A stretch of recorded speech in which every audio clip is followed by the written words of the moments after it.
Now, in keeping with our tradition of paying tribute to those performers who have forged a career playing character roles, I'm pleased to focus on a noted member of the opposite gender.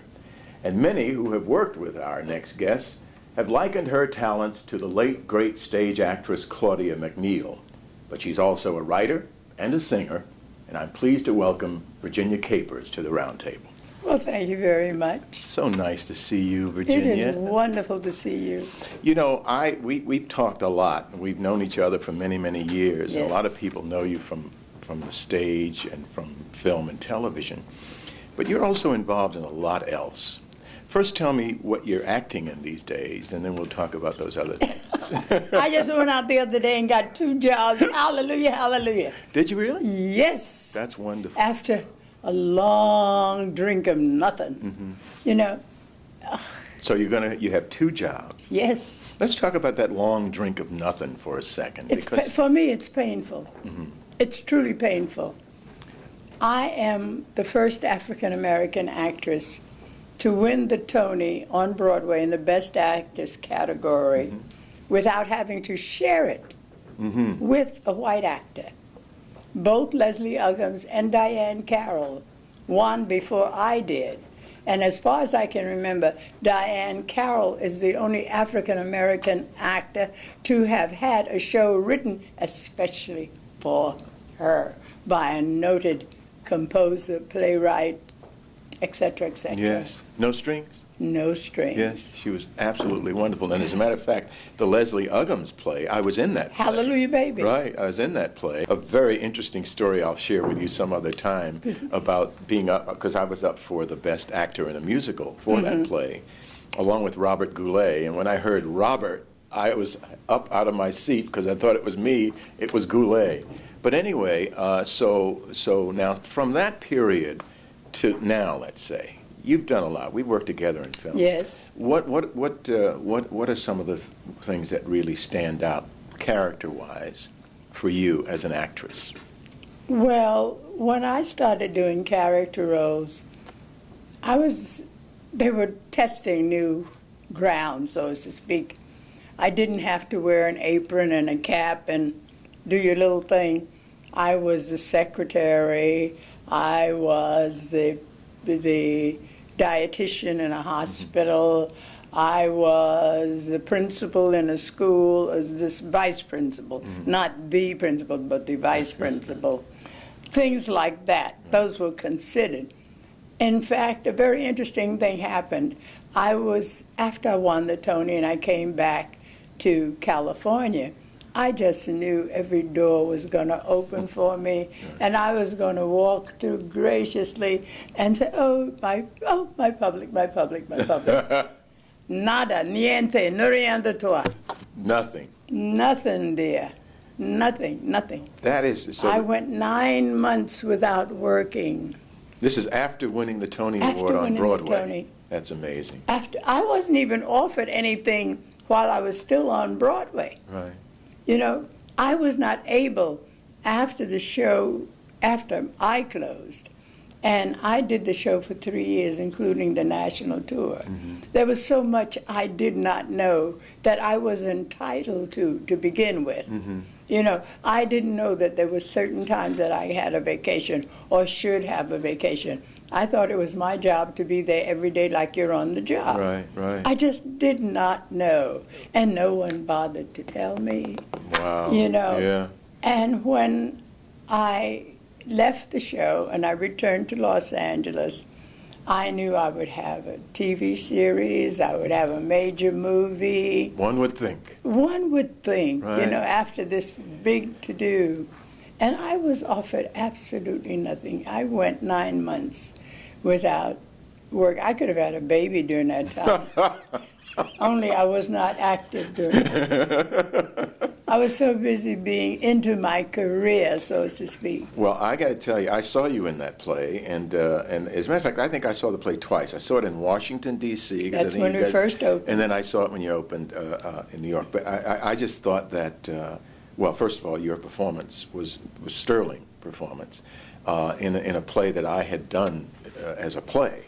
Mm-hmm. But I knew I was looking at the next character actress star to come to Hollywood and do good things. But your story is I mean, there are a lot of stories like that, a lot of wonderful actors that win awards who are African American and who can't get arrested.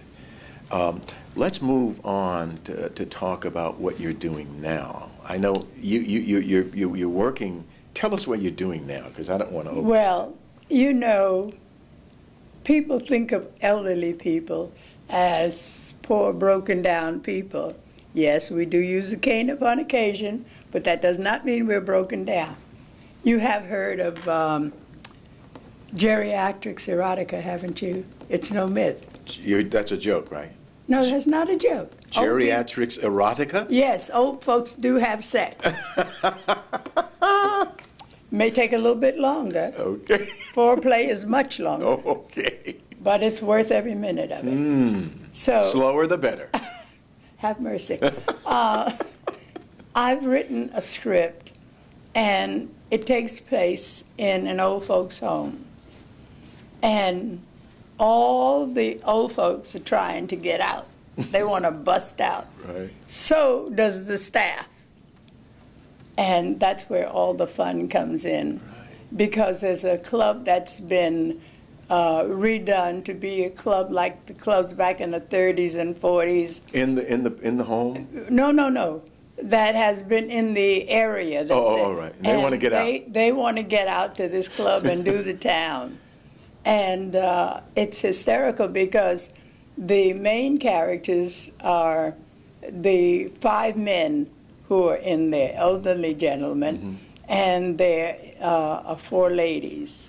And the 4 ladies, one is the head nurse, and since we can't call her the famous B word, we call her Witch Mama. And then there's Nurse Claire, who likes to give big shots. Right. And she always has the syringe and needle ready. Don't know, ask me why, I don't know. Right. And then there Now, this is a play you've written. Yes, and it's registered. And so nobody else can borrow it. And what's the title? It's, well, at the moment it has 2 names. One is Blast Off, and the other is Sunshine Inn and Resort. Oh, I love that. Sunshine Inn and Resort. And this takes place in an old folks' home. An old folks' home. That's wonderful. Yes. You're writing? Yes. And you're working with these actors. You're in rehearsals with this? Yes. In fact, we're already blocking for camera. Okay. Yes, right. My son is the DP. It's sort of a cuckoo's nest for senior citizens? Oh, that's perfect. Okay. That's just absolutely perfect. Right. We have a young man who's called Slick, and he dresses in the style of the 30s with the spats and the hat and the cane and the gloves and the scarf, you know, a la Langston Hughes. You know, it's just wonderful. So now, what do you plan? I mean, you're rehearsing it, and you're going to open it where are you going to open it? We're going to put it on video and peddle it. Oh, okay. All right. We're going to put it on video and peddle it. Because you're looking at it, that's a television series plot right there. Believe me. Yeah, absolutely. You know, people look at elderly people as broken down. They're not broken down. Right. There's a woman in my church who is 84 years old, and she embarrasses me because I'm younger than she is. She drives her car. She takes the stairs 2 at a time. And at 84? At 84. Wow. She's marvelous. There are lots of them out there. You know, but this is the essence of my doing. And it's fun. It is so much fun. Well, that's great. That's wonderful. Well, now you had mentioned to me early on working with older people as opposed to working with younger people, because I thought you had said to me you were working with kids, but you're not. You're working with adults. I kick the kids out. You kick them out? I get tired of children. Truly, I do. And not that I say this offensively, but children burn up an awful lot of energy. And unless you are dedicated, if that is your career, spending with children, fine. That is not my career. Right. When I tell you something, I'm telling you about 52 years of experience. Right. This is not something overnight. This is something not manufactured out here. It's 52 years of experience.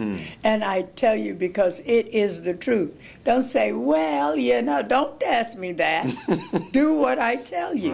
Right. And don't ask me any questions. You may question yourself, but don't question me, because I'm giving you the value of my experience. Many years. Many years. I wanted to ask you about agents and representation for actors who've aged. Do you find, now you probably have had your agent for a long time, but do you find that actors who are older have difficulty getting representation? I'm going to discover that right now, because I was with Abrams, Rubaloff, and Lawrence since 1975, and Richard Lawrence just closed down the commercial end. Oh, so all of us, including his staff, are out of work. We have no representation. So you'll be looking for, I will be looking for a commercial agent. Okay. I'm not looking for a theatrical agent, because the theatrical agent I have now has known me since 1977. So you don't need a theatrical agent? Not at the moment. I have a friend. As a matter of fact, he's a poker buddy. Okay. And he works with one of the top commercial agents in the business. I'll talk to you about that a little later on. Okay. So now, so you're writing? I'm now writing. You're a wonderful singer. This I know. I used to be a wonderful singer. You don't sing anymore. 1987, I had throat cancer, and the radiation destroyed the voice. Oh my! Because I remember that voice. I played the music to Raisin, and I hear myself sing and I cry. Oh, wow. But then again, I've lost the voice, but I'm still alive. And I can talk, and there's no opening. Yeah, no, I mean... And it's not from smoking, because I didn't smoke. My parents would have killed me. Well, you look wonderful. Thank you so much. You really look great, and and I know you photograph great. The acting jobs that are out there for actresses that have reached a certain age are very few and far between, but they're there. Do you get offered any? They want stereotypical, and there's nothing stereotypical about me. Right, for sure. I am my mother's daughter. My mother had very little education. My mother only went to the 6th grade, but my mother was an expert shirt maker. And when she arrived in New York, she couldn't get a job because of the color of her skin. And my mother was about your complexion. And my mother said, Virginia, it doesn't matter what color you are. Hold your head up. And when I would bend over like this, my mother would walk behind me and kick me in the butt. Stand up straight, head up. And I am the essence of my mother. And I walked into an audition, and Gary Marshall was there. And a young lady, evidently it was her first directorial job. And I walked through the door for this interview, and he said, won't do, too much refinement. Yeah, right, and you do bring that. It's a stature, it's a grandness, and it has elegance. And then when you walk through the door... I am proud of who I am. Sure. I am proud of all that I've gone through. I am proud that I meet people that I've known 50, 60 years. I have girlfriends who went to elementary school with me, who have relocated from New York to California. We're still friends. Yeah. And I look at these women, and they have the same kind of thing that I have. We are very proud of who we are. We have come through a lot together, and separately, but heads are high. Sure. Well, you bring that presence. Do you think that the nation's demographics are shifting to older people, and will that result in anything related to more jobs? I have no idea.